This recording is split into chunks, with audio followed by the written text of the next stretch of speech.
It's the only thing they got. There is no truth to those claims. I mean, the Financial Times described this last week as a pre-crisis treaty for a post-crisis world. Their leading yes advocate, Wolfgang Manchow, said, "I too find the treaty increasingly hard to defend with a straight face."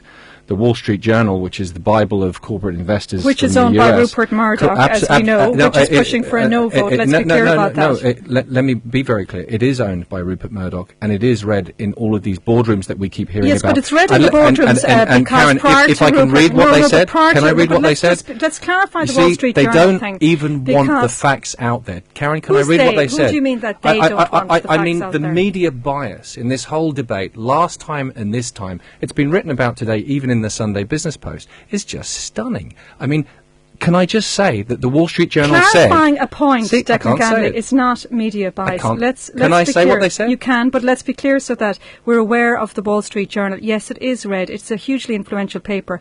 And up until recently, it was not owned by Rupert Murdoch. Once Rupert Murdoch took over, you could see difference in editorial slant. Is the Financial Times owned by Rupert Murdoch? No. No. And do you accept what the Financial Times said last week? I accept that the Financial Times... Do you think they're wrong?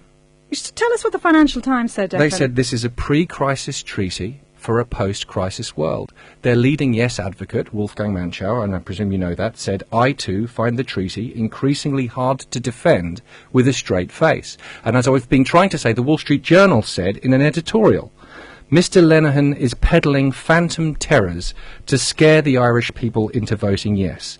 Preying on fears, in fact, seems to be the chief strategy of the yes campaign." They also said no sane businessman is going to mistake a no vote on Lisbon with a decision to pull out of Europe. Okay. Now, in Article 311 of the TFEU, we would give the EU the ability to raise its own taxes, to raise taxes on us.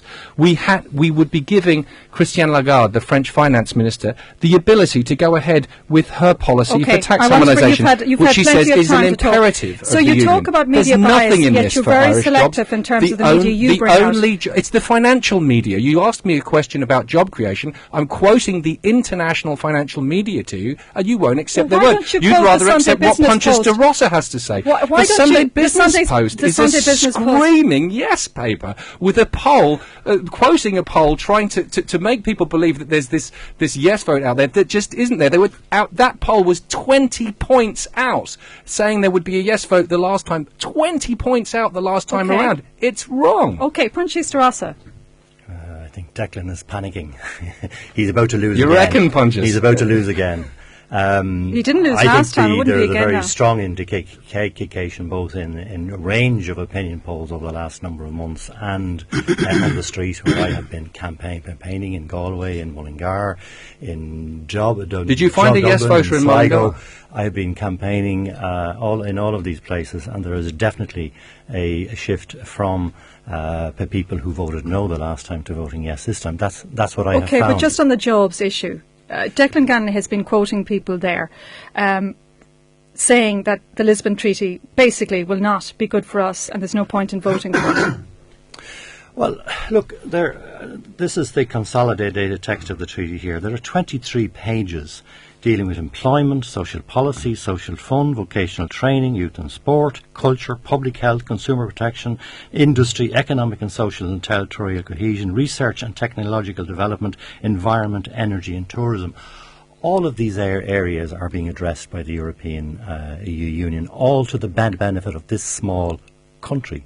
We seriously cannot afford to sort of tweak the nose of the European Union and say, you're not having what you all want because we don't believe that we are safe anymore in the European Union. It is really crazy for Declan Ganley to be making these arguments and misquoting the treaties in the process. Oh, Richard Boyd Barrett. Well, I find it fascinating that the yes side the last time round said this was a technical treaty, it was just about procedures, there were no substantial issues of policy.